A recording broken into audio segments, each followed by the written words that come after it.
Hello, welcome for our today lesson. We are still looking on folding. In the previous lesson, we had just introduced what is folding. Just to make a recapture of it, we learned that folding is the bending of the crust of rocks due to tectonic forces.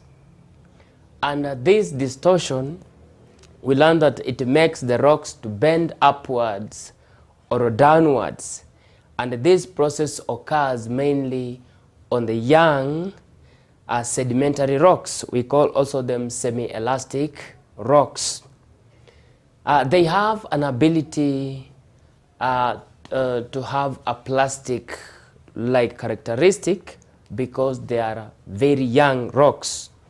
And what normally happens within these rocks, there is what we call convectional currents that triggers of the horizontal movement of the land masses which are pushed always against each other, and as they push against each other, they may squeeze the rocks between them and they can fold upwards or downwards, and therefore making the rocks to crumble.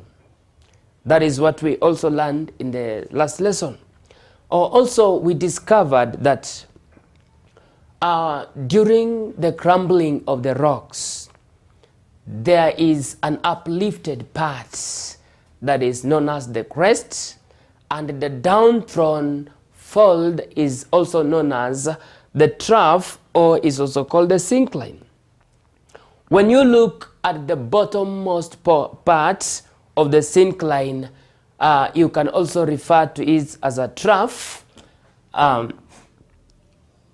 you look at it in this diagram, this is what we call the crest, and then this is what we call the syncline.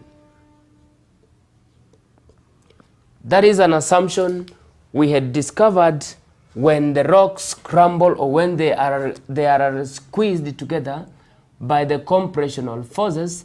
Remember, I told you that I shall be using CF to refer to the forces that occur beneath the crustal, so that during the process of convectional currents, these forces sometimes occur on the semi-elastic sedimentary rocks, therefore squeezing them to fold upwards or downwards, leading to the formation of folds.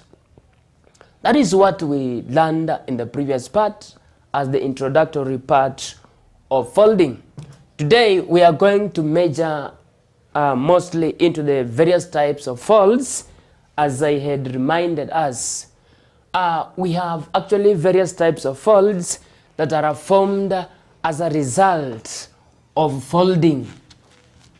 These various types of folds, just to mention them, they are a simple fold. We have the simple fold. Then we also have the asymmetrical fold. It is referred to as a asymmetrical fold.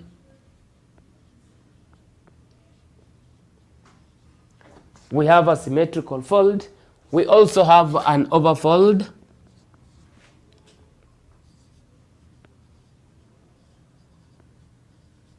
We have an overfold.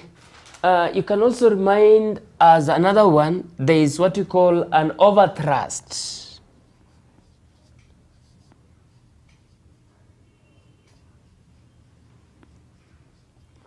An overtrust fold.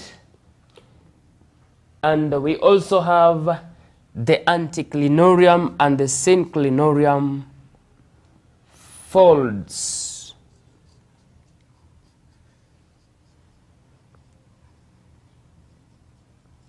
The anticlinorium and synclinorium.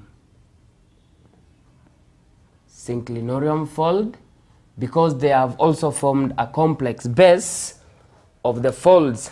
Now, these are the types of folds that occur as a result of folding. We are going to look at each of them, how they are formed, and how some of their shapes and feature looks like, because the process of folding also is one of the process that leads to the formation of what we call it leads to the formation of what we call the landscaping. Therefore, as a result of that, we also be able to look at the various landforms that are formed as a result of folding, and we look at a little better of them into their significance as we move on. But let us look at the first one, that is referred to as a simple fold, and how it is simply formed. A simple fold is formed by compressional forces of equal magnitude.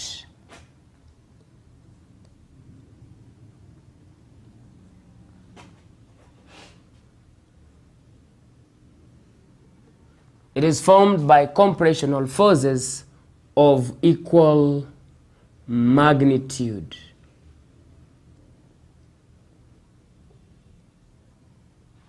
When we look at this magnitude of the compressional forces, as it occurs, these forces occurs on the crust of rocks, and therefore it will cause the rock to bend or to crumble evenly, producing what you call a simple fold. Therefore, because of that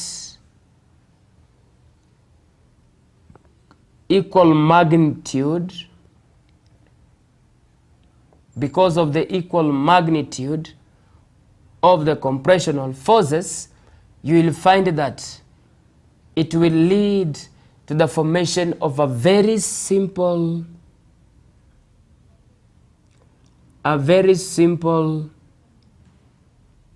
fold that will occur. As a result of it, it will have very equal magnitude on both sides. And remember, one side of this fold is referred to as a limb. Sometimes the limb is twisted in relationship to the force that is acting, on these rocks.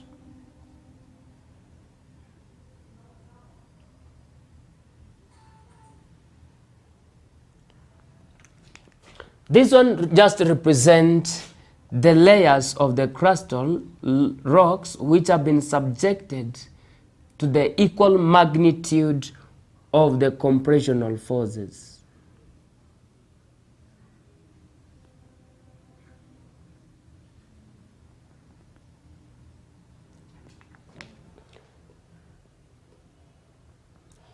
Now, because of the equal magnitude, you will find that such a fold is going to be formed. This fold is referred to as a simple fold. It is just formed simple this way. Sometime somebody can ask you to illustrate using a diagram to show how a simple fold is formed. You will just explain simply, and mostly you will have a diagram that comes in your mind, because you must be able to mark the equal magnitude of the compressional force. That is the one that results the young crust of rocks to bend upward or crumble downwards, resulting to the formation of what you call a simple fold. We will move to the second one.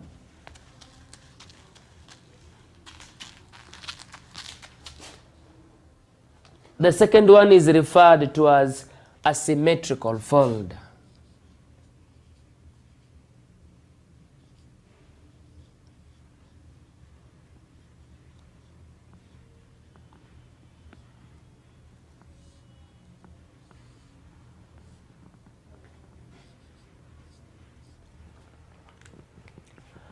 Asymmetrical folds these are folds that are formed from unequal, when crustal rocks are subjected to unequal magnitude of compressional force, unequal magnitude. They are formed when crustal rocks are subjected to an equal magnitude of compressional forces, resulting to one part or one side of the fold to slightly become more stronger than the other one, resulting into a deep or a steeper limb than the other. And that one, when you look at that one, it will bend mostly on the other side, because one force is not equal the other one. And that is why we refer to it as when crustal rocks or crustal layers are subjected to an equal magnitude of compressional forces, it will result into one side will have a much higher force than the other, and therefore resulting into one side to have a steep slope or a deep limb, therefore making what we call a symmetrical fold. When you look at it in a diagram, it will just be very simple. One side will be shorter while another side becomes deeper.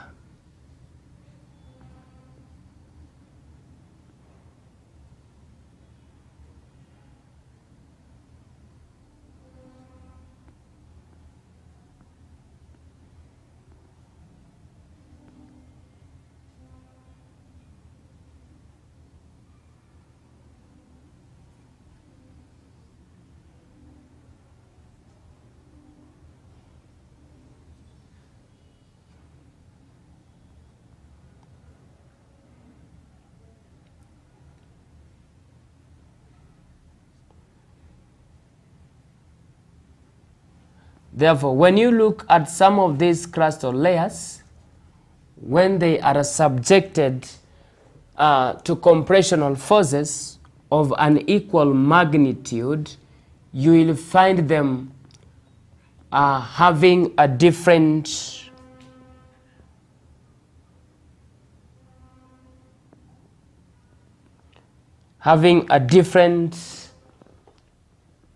magnitude, because this is now where there is strong compressional forces,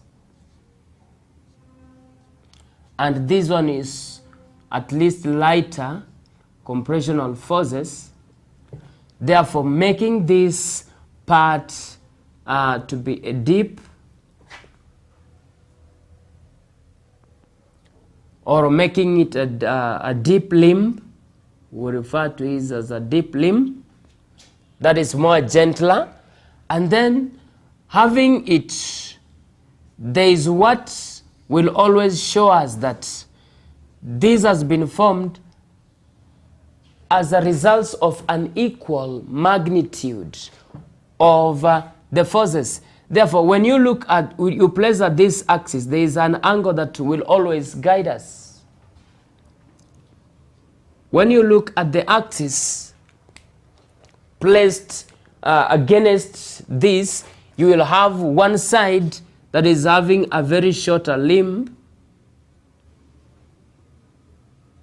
while this one is having a deep or a gentle limb.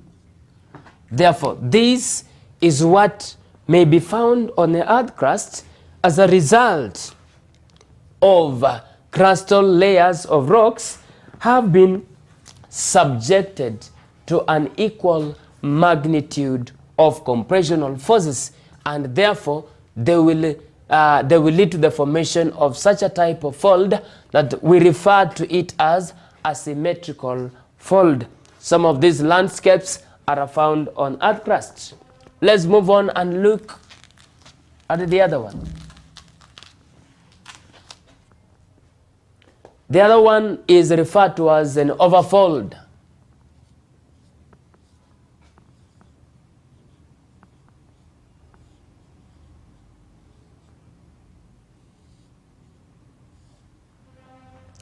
The other one is referred to as an overfold.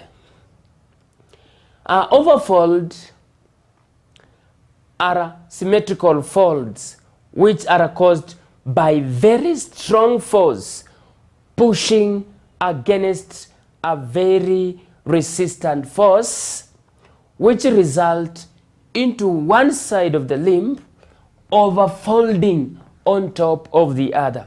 And that one will result into the formation of what we call an overfold. For example, when you look at the crustal layers, you look at very strong force. When crustal rocks are subjected to very strong force, this strong force pushing against resistant force.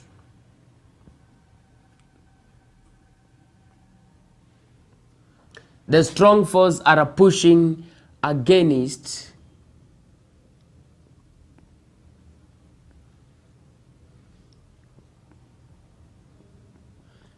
another type of force that is called a resistant force. It is actually a static force that is referred to as a resistant force beneath the earth crust. Although both of them may be compressional force, but we have a static force which is so much resistant, and another one that will be much more stronger than that one will go against the resistant force. What will result is that the crustal layers of sedimentary rocks will overfold against the other one that was very much resistant, and therefore leading to the formation of what we call an overfold.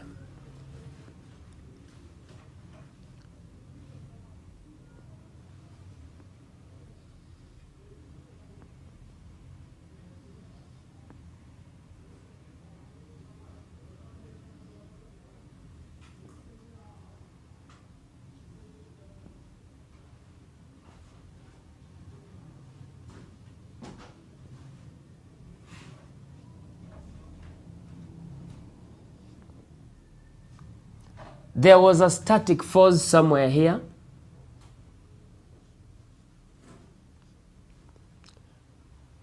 And the force that is generated from the other side is more stronger.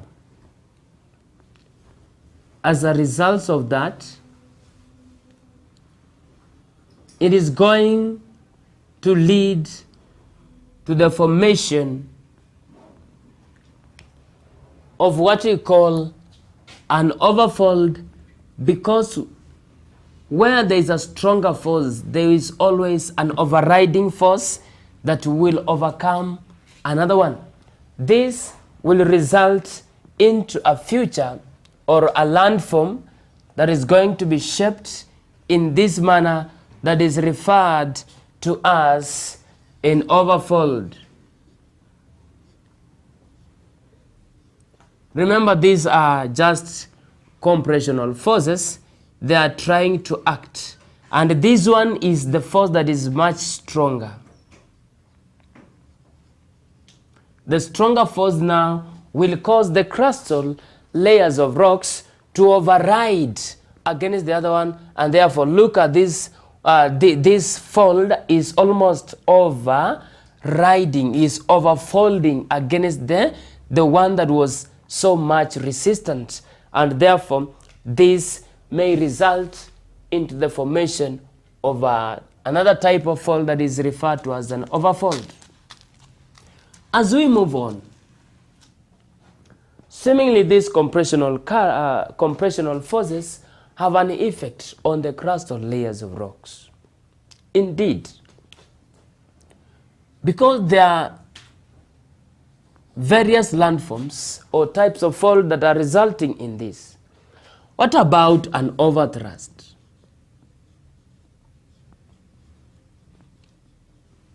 Just as the name suggests, an overtrust Sometime it is also referred to as the nape.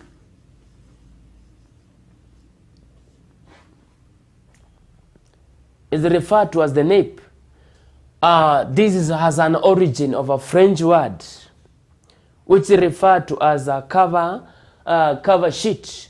This one is formed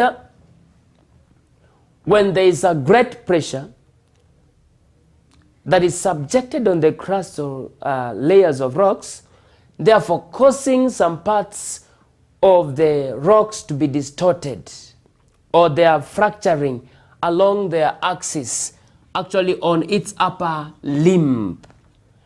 And that one will result into the formation of an overtrust when there is an excessive force that is leading to an overfold.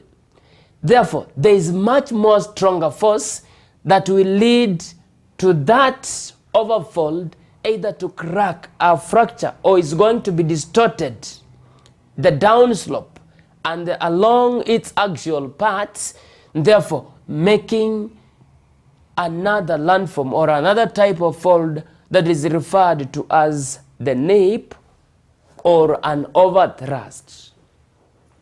How is that one now look like?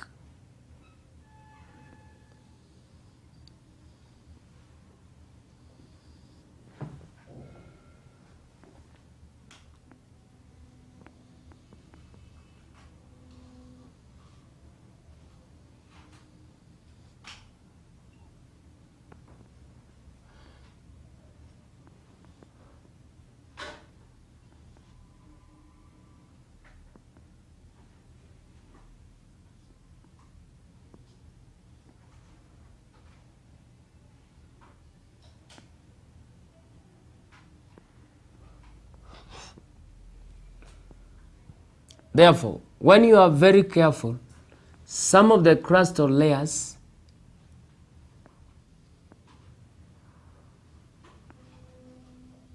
will lead to the formation of such a landform that is found just on earth crust.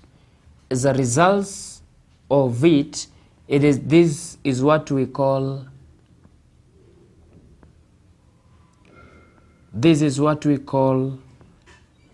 an overthrust.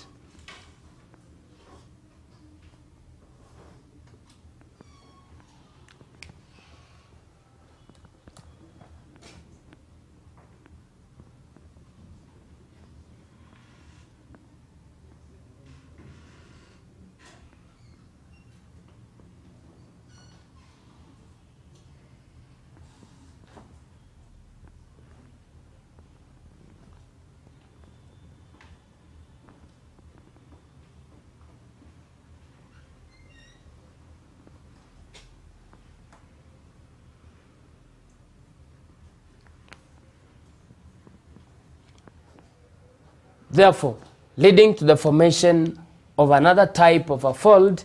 This is referred to as an overthrust, or is also referred to as the nape. Remember, this one is formed when the great pressure acts on the crust of rocks, causing fracturing or distortion of the axis along the upper limb, and therefore causing the axis to bend at a certain acute angle. When you look at it, then it will result into this type of fold that is referred to as the overthrust. And lastly, we are going to look at the anticlinorium and the synclinorium.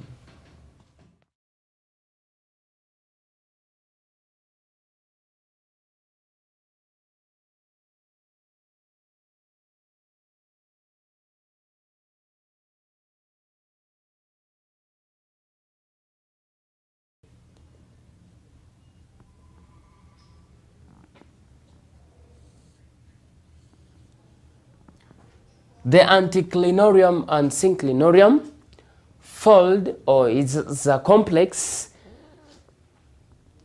These are the folds. Actually, from the word anticline, we get anticlinorium. Now, when you see at the anticlinorium, it is formed from the first anticline, but the subsequent forces may occur the same part on the anticline, resulting the anticline to bend further ups and downs, therefore producing what we call subsmall anticlines, but on top of the major anticline that had occurred, that had been formed. And on the other side, the trough or the syncline that had been developed thereafter, the force continued to press and squeeze together those crustal layers of rocks, and therefore resulting into the synclinorium, several synclines which are called synclinorium. And that one is during the folding activities, this results into minor folds on the surface when they are subjected to very much great pressure, and this causes an already folded mountain or an already folded part of the earth crust to fold more or in a bigger way, in a larger magnitude, therefore causing what we call an anticlinorium. When again the subsequent magnitude of force is subjected to the to the syncline, you will find that it will continue to produce some other minor syncline that will build up, and eventually the larger syncline part of it will result in the formation of other minor synclines. We refer to them as the synclinorium. And such as ever happened on earth crust, when you look most of the formation of the fold mountains or folded mountains, such as the Himalayas of Asia, is formed in such a way, and also the Atlas Mountain of Africa. Therefore, we look at this, the anticline. The anticline develops, and there will be several other minor folds. There will be several other minor folds that are going to be formed. And therefore, as they are formed, the same force may result into the formation of other several minor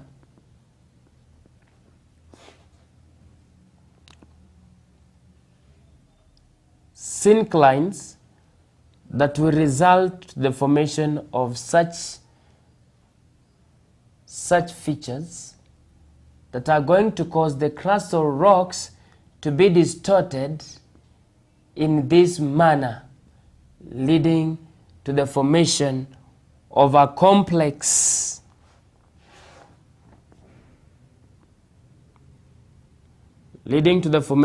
complexity of what we call an anticlinorium,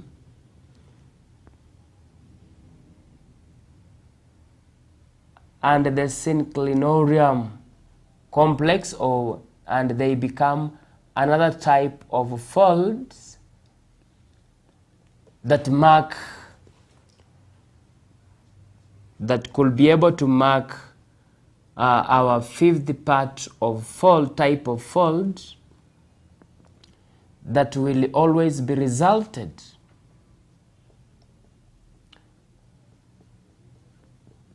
and this one only occurs after the subsequent force of compressional again reoccur on the same part where there was some folded. There was some fold that had produced what we call the anticline. And therefore, this will make or will lead to the formation of an anticline and the syncline. And because these activities are repeated, you look at the same force may act on this upper part. Remember, it was an anticline. And as these forces act, the compressional force act on these, on the anticline that was initially formed. there will be some other minor anticlines. These are the minor anticlines. Therefore, they are together formed. They are the ones that are form anticlinorium.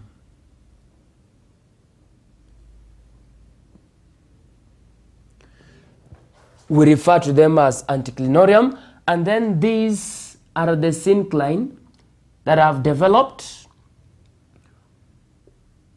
in the subsequent forces that have actually acted on the syncline, therefore generating what we call the synclinorium.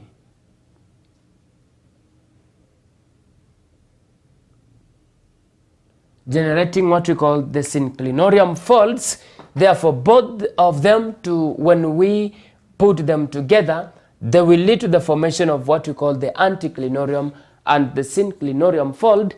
As a result of that, you will have various layers. You can even have various layers of crustal rocks that may emanate on it, and therefore leading to the formation of such a type of fold that is quite important in matters of shaping the landscape of our earth crusts. Therefore, this is what we refer to it as the anticlinorium and the synclinorium folds or complex. How they are formed? Majorly, they are joined together. They sometimes, because the crustal sedimentary rocks may occur in large basement area, and as a result of that, you will find them having a major part, and therefore forming what you call the synclinorium and the anticlinorium. So far, we have been able to look at the five types of folds. We have a simple fold, we have a symmetrical fold, we have an over fold, we have an overtrust fold, and then we have the anticlinorium and the synclinorium fold. These are various types of fold that have been looked upon by the geologists. These are the people who are very serious studying the crustal layers in terms of what is happening within the earth crust, and they reveal them to us. Therefore, in the process of folding, we have been able to find out various types of folds. Now, the same features of folds, types of folds, are going to result, they are going to produce various landforms. We call them the resultant features of folding. And majorly these resultant features that are going to resultant landforms.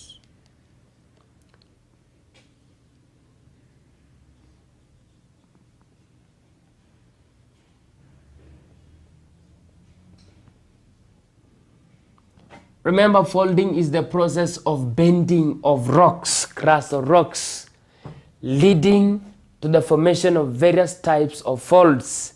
But this process of folding, what is it going to produce? What is its effect on the earth crust? Therefore, there are various landforms, or we call them the features that result from folding. One of it is a rolling plain.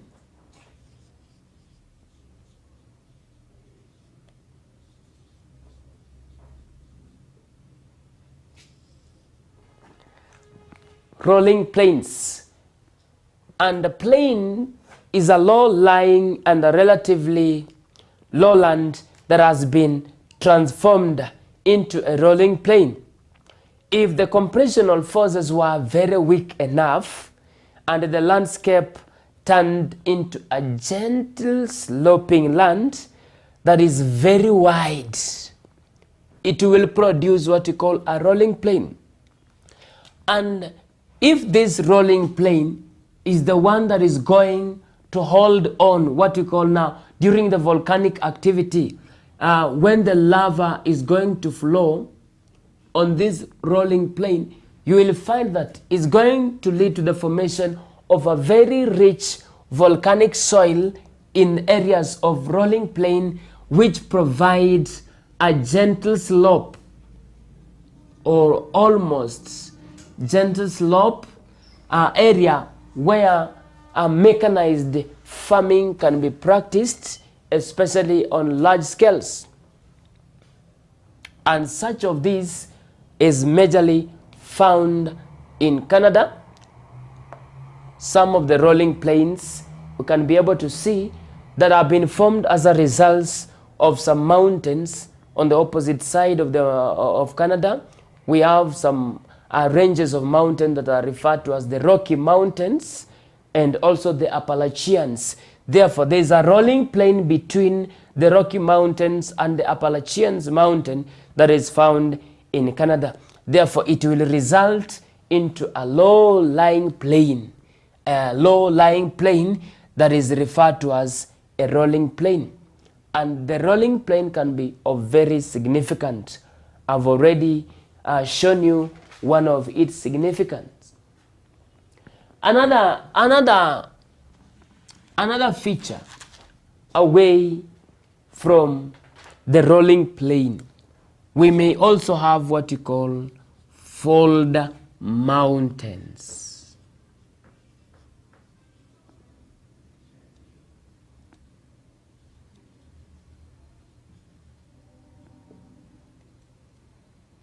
We will always have fold mountains, and there are various fold mountains that may be formed.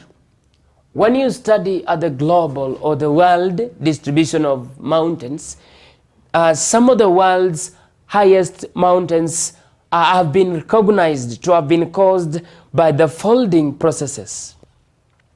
And fold mountains are the most impressive features which occupy a very wide area of the landscape or the earth surface that result into the folding of the crust or rocks.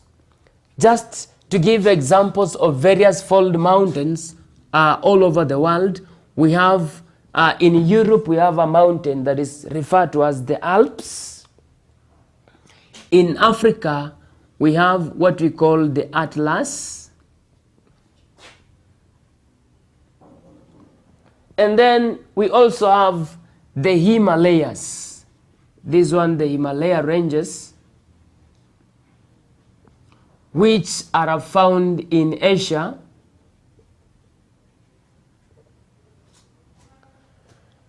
Remember, it is on the Himalaya that we have a highest peak in the world that is referred to Mountain Everest. That is where you will be able to find. It is found on the Himalaya ranges, and the Himalaya ranges are some types of the fold mountains that have been found very much conspicuous and covering large parts of the regions of Asia. And therefore, we also have the Atlas mountain that was formed as a result of folding, and also the Alps. The Alps mountain is found in Europe, the Atlas is found in Africa, and then Himalayas is found in Asia. We also have another one that is found in South America, the Andes Mountains.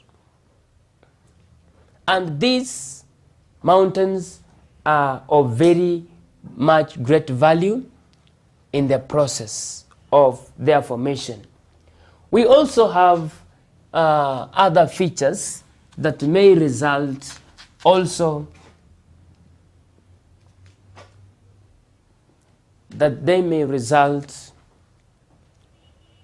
into features of resulting of folding. Therefore, we have the Intermountain Plateaus.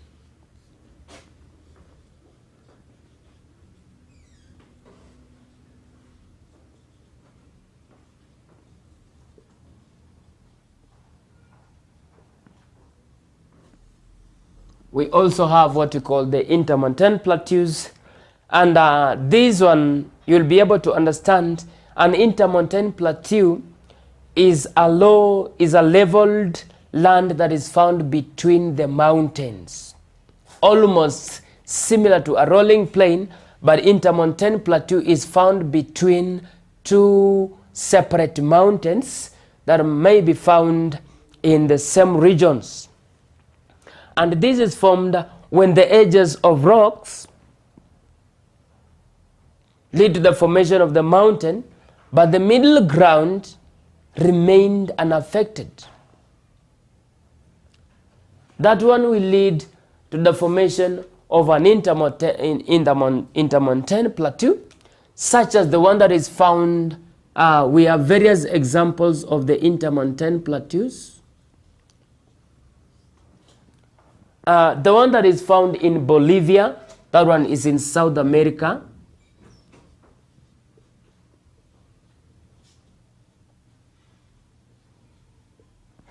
The Bolivian plateau that is found in South America.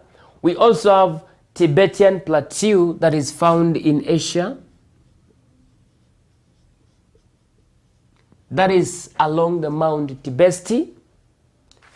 This one is found Tibetan plateau of Asia.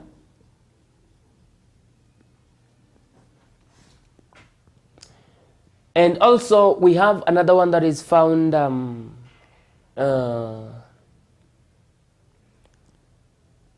in the country that is called Algeria. We have what we call the Algerian plateau, and bordering the African country that is Tunisia. In between Algeria and Tunisia, we have the Intermountain Plateau, and there are several many. We also have another one that is found in Papua, in New Guinea and Samoa. We also have St. Helens Mountain in USA. It also have a particular variety of an intermountain plateau that will result into that.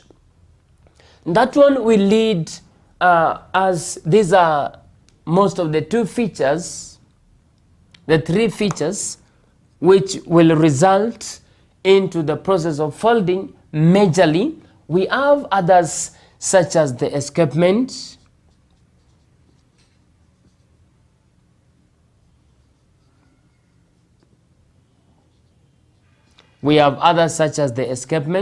and the escapement is a steep-sided part that has been formed on the opposite side of a mountain that is very steep. We refer to it as an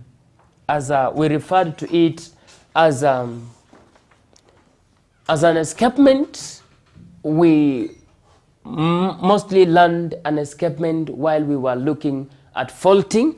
Therefore, just to mention and remind us, it is also found also in the process of folding.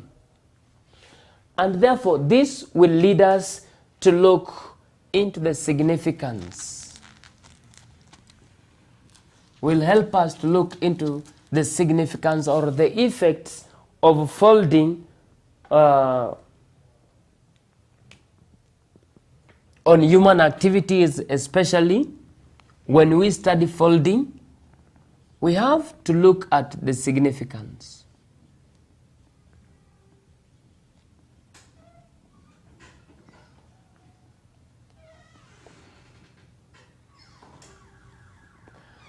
Does the process of folding have any significance on human activities? Perhaps yes. There are various significance, and we can call them, some of them can be positive, while others can be negative. Therefore, there are both positive effects and negative effects of folding actually on human activities. That is, when you compare the lifestyle of people on Earth's surface, they are sometimes affected by the processes that we are looking into, the process of folding. When we look at it, especially the positive part of it, folding may lead to the formation of fold mountains.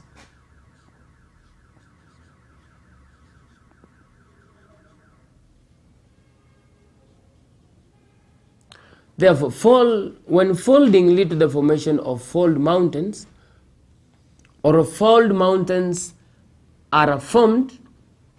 When fold mountains are formed, what is the significance of the fold mountain? Scientifically, on these fold mountains, you will find that on the windward side, the fold mountains receives what we call very heavy rainfall, which is going to be very much useful. This rainfall on the windward slopes is going to support what we call luxuriant growth.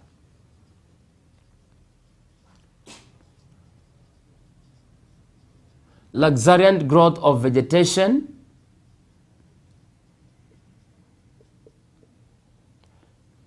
and forests.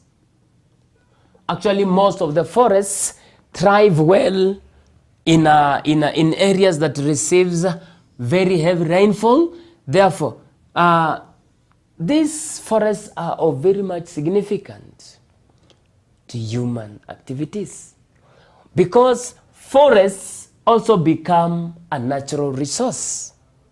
In other words, we can obtain timber from forest products. We can also obtain some medicine from forests. Therefore, it influences human activity, whereby some of the scientific research can be carried along the forested areas, and some of the vegetation can be used to extract medicinal value, which will be scientifically examined as some of the remedies to human ailments. That becomes a positive part of it. But it has already begun from the heavy rainfall that will always support the luxuriant growth of vegetation and forests.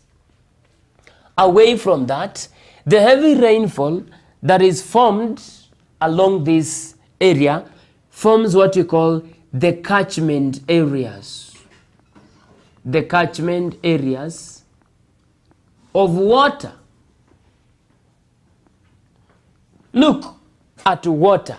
Water is very much essential. Water influences most of the human activities. There are various uses of water. Scientifically, the rivers, such as the River Mississippi in the world, that is known to supply water in various continents. Some of these rivers will supply water for both domestic and industrial use. These rivers supply water in given areas that can be used for irrigation, and therefore crops can be grown. That is a human activity. At the same time, along the river, where there are what we call the waterfalls. Waterfalls will help us to generate what we call hydroelectric power.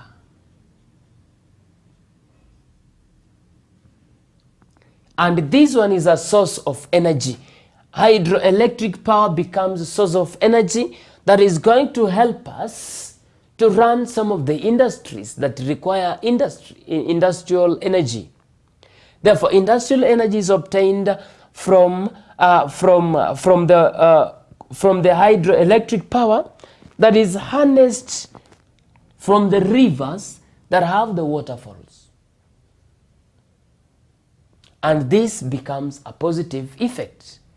Therefore, as a result of that, we can form an alternative source of energy that can help us to run some of the industry, and this only happens when there have been the formation of fold mountains.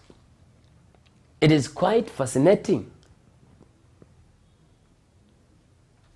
Therefore, again, in the process of folding, what may happen as a positive implication? What might happen? We'll be able to look at the folding as a process, as a whole process.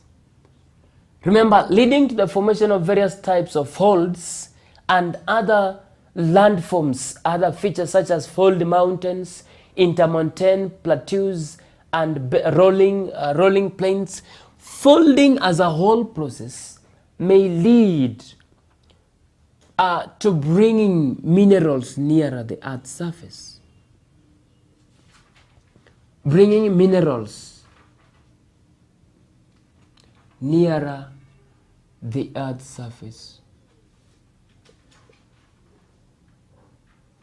And remember, these minerals can form a basis of resources that we can really like to have. In the previous lesson, we were looking at the various types of minerals. I'll just give examples such as gold and copper. Even we can have diamond as part of the resources.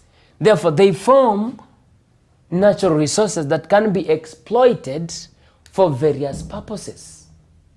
Therefore, folding as a whole process may lead to the exposure of minerals near the Earth's surface. Therefore, what will happen to these minerals such as gold, copper, and diamond? We can mine them with a lot of ease, which can be easily mined. Therefore, there will be little effort that will be used, especially in mining such minerals that have been brought near the Earth's surface. For example, we have gold and platinum that is mined in Colombia.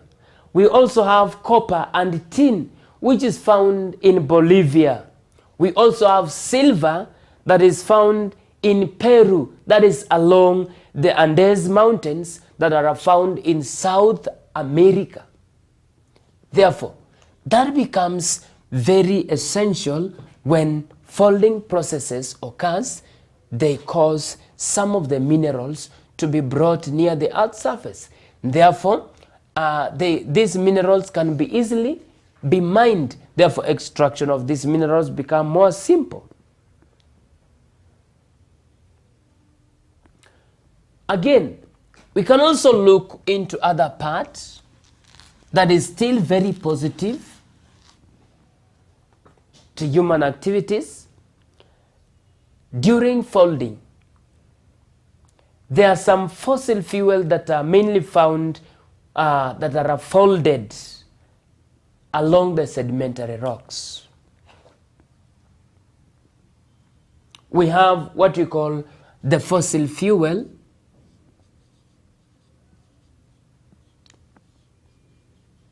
Fossil fuels are found. The fossil fuels, sometimes they are found embedded. They are just embedded along the sedimentary rocks.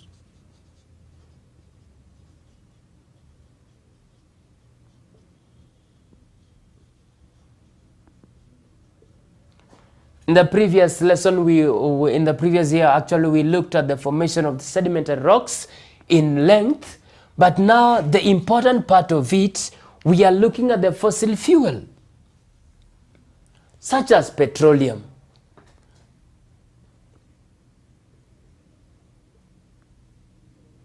We can also have what we call coal.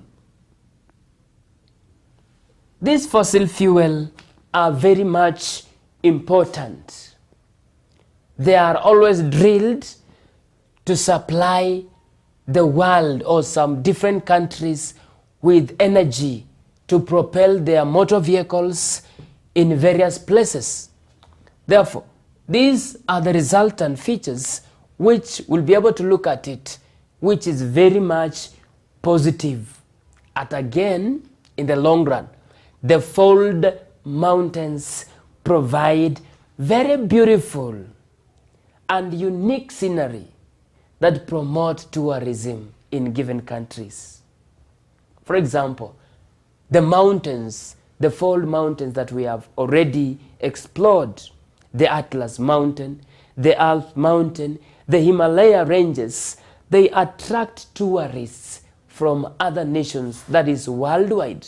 And where these mountains are found, especially in those countries, they are very much good. They are very beautiful and unique. Therefore, they promote what we call tourism, which is also another source of revenue. In addition to that, we can also be able to find that some of those fold mountains can be used as the training grounds for military. Even the mountain climbers, for them to have an endurance, they can be trained along the Himalaya ranges. That becomes much more positive. But what happens as a negative effect of the folding at large? The negative effect of folding. We were able to look at various positive effect or significance of folding as a whole. But now, there are also some disadvantages of folding. For example, the fold mountains may lead to the formation of the windward side and the leeward side. Remember, the positive parts, significance are found on the windward side where there is heavy rainfall. But when we go on the opposite side of the mountain,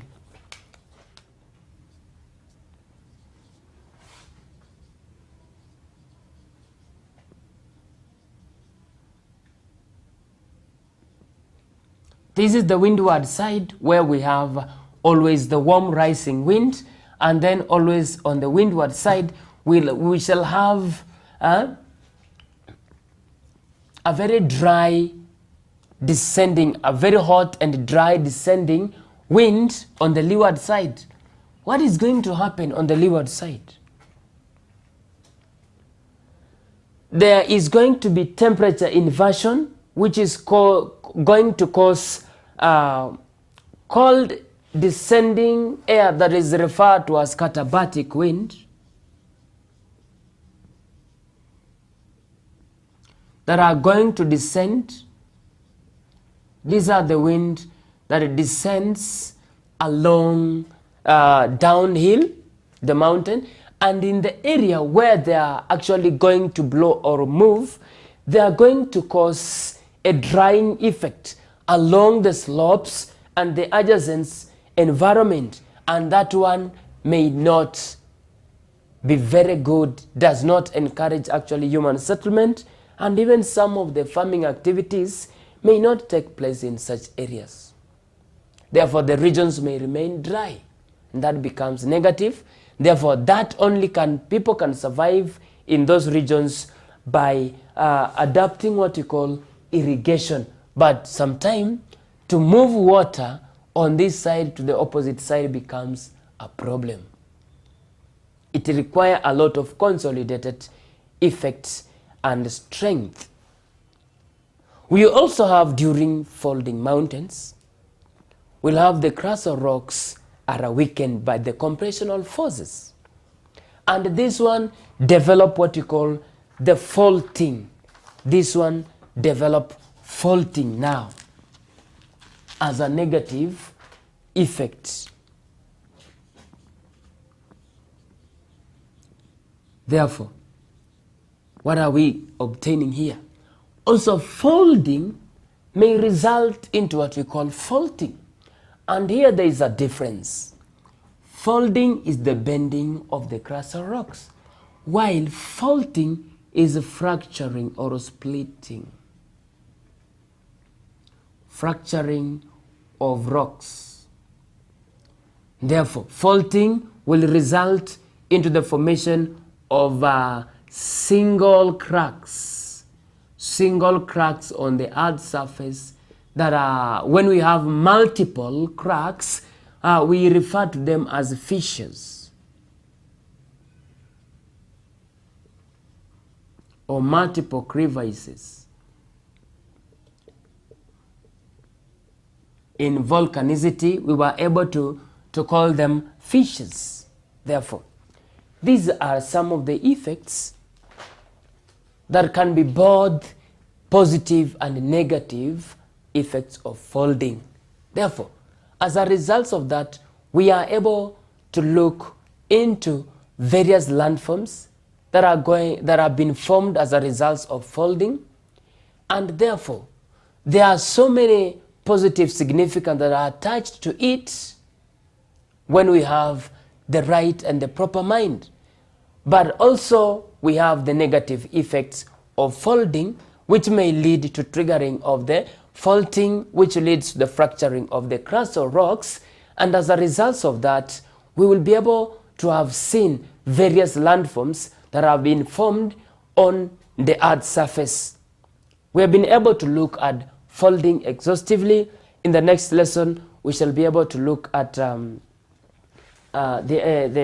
other regions that have remained at the edges of the boundaries. There are some things that occurs along the edges of the boundaries in the plate tectonics, and then we wind up this part. Thank you.